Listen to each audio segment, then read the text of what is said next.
Okay, everyone. So I want to just offer a brief lecture on feminist ethics and specifically what is known as the ethics of care. So if you've had a chance to get to the modules and watch the first video from Michael Sandel, you'll see that he begins with a famous hypothetical trolley car example. And if you're fans of The Good Place, there's a great scene. I think it's in season 2 where the trolley car is actually played out. So that's something to think about. And if you want a reference to that, just let me know. It's fairly hilarious. And anyway, Sandel begins with the trolley car example. And if you remember the first one, you have to make a choice as the driver of the trolley car to kill one, saving 5 people.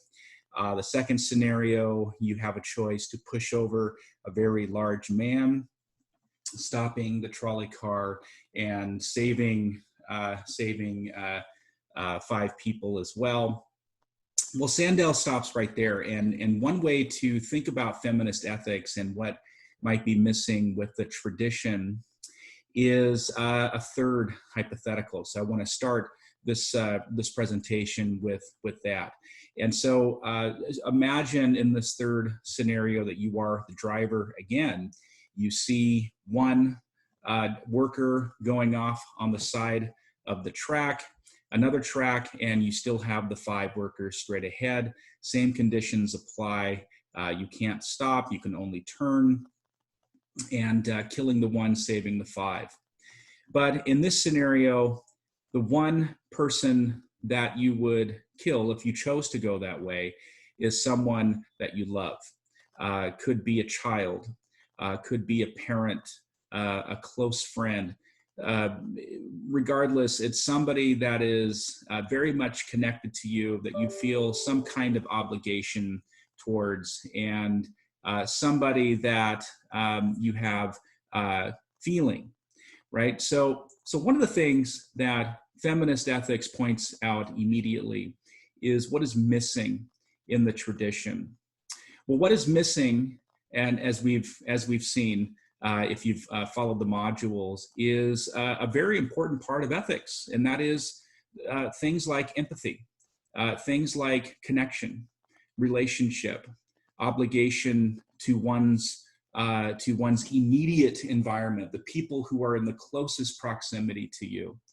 And that is exactly what the ethics of care attempts to do. That is, that it is a kind of ethical approach that gives primacy to those people who are in our immediate, we'll call it ethical environment. And of course, the feminists are going to draw upon women's experiences in deep and profound ways. And so let me, what I want to do is just sort of follow through with some of the notes here, and you can just walk with me here, and I'll share these notes. And this way you'll have a chance to sort of see how the feminist tradition reasons about things. So what we're going to talk about is the ethics of care. And this presentation hopefully will give you a little bit more background, not just on what feminist ethics is, but also the Nell Noddings piece. But ethics of care begins back in the 70s and 80s. Becomes a prominent ethical justice theory in feminist philosophy. And one of the main things that you need to see right away is that this approach to ethics is challenging the traditional view, Aristotle, certainly Kant and Mill, but the tradition as a whole, for disengaging and detaching moral agents from what they would call concrete situations. And so the ethics of care begins with this idea that morality is deeply engaging. It's relational. It's relationship that is the basis upon which morality comes forward in the world. The ethics of care differs in a number of ways from traditional justice. And I just want to pinpoint one. and that is the role of feelings. Now, it doesn't mean that feelings weren't talked about in the tradition. There are lots of examples there. But the criticism here is that feminism is highlighting aspects of ethics that the tradition either ignored or simply devalues. And the basis or the examples that are given over and over again are things that are particular to women's experiences, specifically mothering. It doesn't mean that all women are mothers, of course. It just simply means that if we want to talk about what is a site or a location that we can think in our experience where an ethic of care fully presents itself, mothering, or if you want to step back and just say parenting, as a man, I certainly see where parenting, being a father, taking on that role, has certainly made me a huge fan of the ethics of care, because what they're talking about, is very much a part of my experience. But just because, you're talking about concrete experiences like care and mothering doesn't mean that they're universal principles. But what it means is that the ethics of care, unlike Kant and unlike Mill in particular, will not be appealing to universal principles of morality, like Kant's supreme principle of morality. Okay. Another move that they will criticize is how the tradition abstracts individuals from the concrete and begins to imagine what ethics requires of the human person, right? It's a kind of disembodiment. But it also promotes particular ideas. One would be that the individual is dependent on other individuals, that we aren't isolated atomistic beings in the world floating around with rational minds. Instead, we are fully immersed in communities, in human relationships for our survival, for our development, in order to function socially. So you can see right away where, and we're going to see this also next week when we talk about social and political philosophy, this challenge that the ethics of care is doing is really calling into question a number of the prized assumptions in ethical theory. And I would even say in some of Western philosophy's cherished assumptions about knowledge, about metaphysics as well. Okay, so let's jump ahead here. I want to just scroll down and just give you a sense of some of the background here. So Carol Gilligan is one principal figure here in the ethics of care literature. She is, I want to say she's a psychologist by training. I might be wrong on that, and was a professor at Harvard, and was challenging the psychologists of the day, who were, I think, what we might describe as developmental psychologists. And Lawrence Kohlberg was one of the persons that she was challenging. And Gilligan offers what we might call a moral orientation that focuses on the value of maintaining relationships, acting on interpersonal responsibilities, expressing appropriate emotion and affect, right? So right there, I mean, all the things that I just described shows where a feminist approach, the ethics of care in particular, is going to problematize Western philosophy. So Gilligan's research demonstrates, contra Kohlberg and others, that women in her studies think more in terms of care. And it's not, the argument isn't necessarily, although there's some debate in this in the scholarship, that women naturally are caregivers. That's not the claim here. The claim is that because of women's experiences, mothering, caretaking, right? When we think about who are the caretakers of society and the jobs and the roles that those of us in terms of sex and gender take up those occupations, those roles in the family, et cetera, women have been the bearers of that. And that's what Gilligan is sort of drawing from, is the experience, the socialization of women into society in terms of caregiving. The responsibility has fallen on them, right? But because of those experiences, then women's, the way she's doing her research, women think, the way they think about lived experience is from the analysis or the lived experience of care. Okay, let's see. I just want to scroll down and give, we want to get to Nell Noddings here. So Nell Noddings, and just to give you a little bit, and if you want more background on Gilligan, it's fascinating information. I'm happy to supply that, but I want to jump to Noddings here. So Noddings emerges in the early 80s, and I can't remember the exact date when she wrote her her first major work on the ethics of care. I want to say it was around 83 or 84. I could be wrong on that. But Noddings develops an ethics of care that does value the virtues. And you should probably see a little similarity with Noddings and Aristotle. In fact, Noddings draws heavily on Aristotle to talk about moral education, but she does it from a care perspective. But she sees value in Aristotle and certainly around virtues. But certainly, like Gilligan, she's looking at those values and virtues that are traditionally linked to women. Ethics becomes about relationship between two parties, and these are critical concepts for Noddings. One concept, or one party, one person in the party, the one caring, that's important, and the one cared for. Okay, so when you think about moral responsibility and moral relationship, think about that relationship. So she's very clear that true care does not consist in proclaiming one's universal love for all humankind. You can see right away where that is, problematic. It's abstracting, right? What is the individual? If you abstract yourself from the relationship and say, well, I love all humankind, that could be true. But Noddings is going to say, but you're a parent, you're a mother. You love your children. You care for your children. You are in immediate relationships with your children, and they take priority. They take precedence. Doesn't mean you don't love other people. It just means in your lived experience, these are the little ones. These are the ones that you're waking up for. You're doing the job.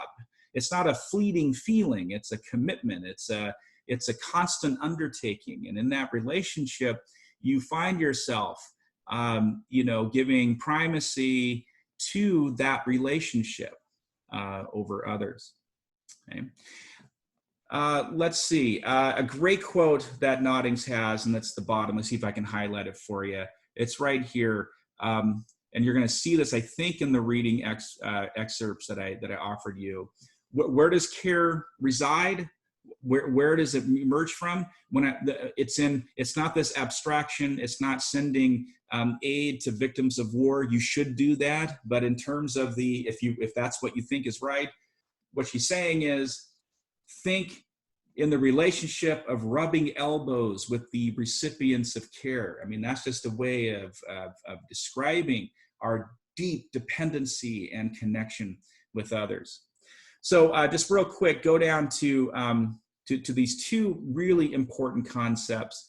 Natural caring, let's define that. This is what Noddings is going to help us with. The ethics of care begins with the basic experience of being cared for, what Noddings refers to as natural caring. Natural caring is rooted in our being human, where we have the capacity to respond to another plight spontaneously. Right? So think about it this way.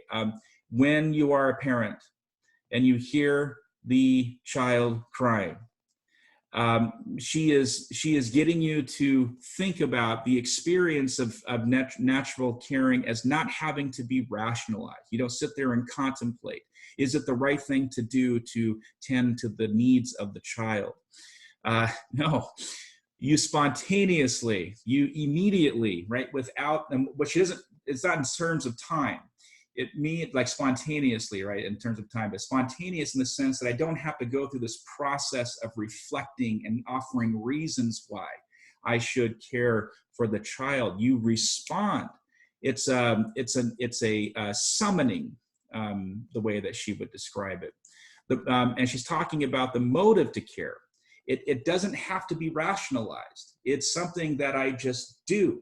It happens in a response because I'm in these relationships. I don't have to think about it. Ethical caring is something different.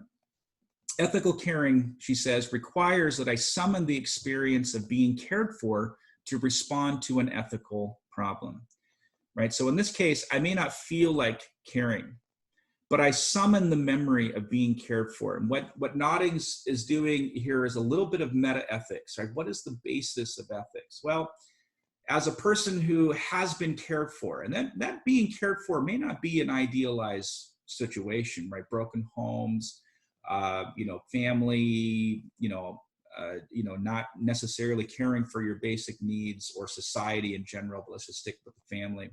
And you may not have fond memories, right? You might have some traumatic memories of that, but you still were cared for, even though it may not have been the best.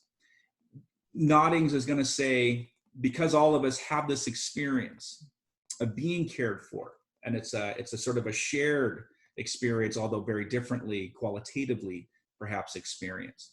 We summon that memory of being cared for, and we think about, and here's where she offers a way of sort of getting us to think in a more, I guess you would say, abstract way, but you think about what would be the best version of being cared for, right? She calls it a paradigm to envision my best caring self. If I were to imagine what that is, that's what I'm summoning, and I'm going to respond to an ethical situation. So there's a great quote that Noddings offers. She states it this way: the I ought, that's the ethical claim, right? The I ought arises but encounters conflict. We're still talking about ethical caring. An inner voice grumbles, I ought, but I don't want to, right? So again, feelings are coming into this. Or why should I respond to this ethical problem? Or this guy deserves to suffer, so why should I help? She says, on these occasions, we need not turn to a principle, contra the tradition. You don't have to go to a supreme principle of morality or a principle of utility. More effectively return to our memories of caring and being cared for, and a picture or ideal of ourselves as carers. Okay? So here's where she concludes a couple of things. Noddings, for her, natural caring is primary, ethical caring is secondary. As adults, we get out of the natural caring mode and become spectators to ethical problems. This is where the tradition typically lies. And another feminist, I can't remember who it is, but has this sort of critique of the tradition. It's as if all these men who offer ethical principles have either forgotten or they just reject or imagine that they just sprung into the world as rational knowers. And they neglect the fact that they developed, that they grew, that they were taught, that they were nurtured, that they were, that they had, we'll just say parents or people in parenting roles to raise them into the kinds of people that they are. At least that made a major impact on how they were in the world as rational beings. But the ethics of care is going to retrieve natural caring. It wants to emphasize this aspect that all of us have undergone, again, differently and perhaps not as well as others. But this idea that both natural caring and ethical caring or attitudes are important. So let's get down to one of the big criticisms that comes up to Noddings is, well, what does this mean for public policy, or what does this mean for ethical problems that we need to think about as moral philosophers? Well, what Noddings does is that she extends the insights of feminist care ethics to the arena of public policy. Some critics have said, well, you've got to find domestic policy, but you can't really address through the ethics of care the moral complexities of wider social issues and policies. Well, Noddings insists that having a robust sense of social justice is predicated on the lessons learned in the private sphere. And what Noddings is challenging is this dichotomy that gets created in the tradition. Like policy is over here, that's the public rational domain, and your personal life is over here. And Noddings is questioning this dichotomy. Why this separation? We need, she would say, to build public policy on the basis that one grows up in families, in communities, in relationships, where feelings and empathy and other things that we are taught are nurtured and grown and developed. And these become the basis to look at things that are social policy related and think through those complex moral issues with the capacity to feel empathy, to step into the lives or the situations of others, and to think about what it means to lead or what it means to make decisions, policy decisions based on those experiences. So lastly, with Noddings, one of the things that she does emphasize is this notion of moral education. One of the ways to build a society that emphasizes a care ethic is to begin to transform education into a moral endeavor. Education isn't just knowledge-based, right? The skills, etc., but you are developing the character of children, both boys and girls. And she's writing at a time when trans issues are not really being thought about as much as they are today. We would include that gender fluidity, trans identity, etc. I think Noddings would be open to those concepts, those experiences. And but the major point is that children grow up and are taught with this emphasis on empathy, community, relationship, thinking about the kinds of things that children need. So when they grow older, these skills are like Aristotle. This is where Aristotle comes in. They become second nature. So Noddings has, she's building off of Gilligan's work, coming into her own as well as a philosopher, and thinking about how the ethics of care might apply to social policy and education.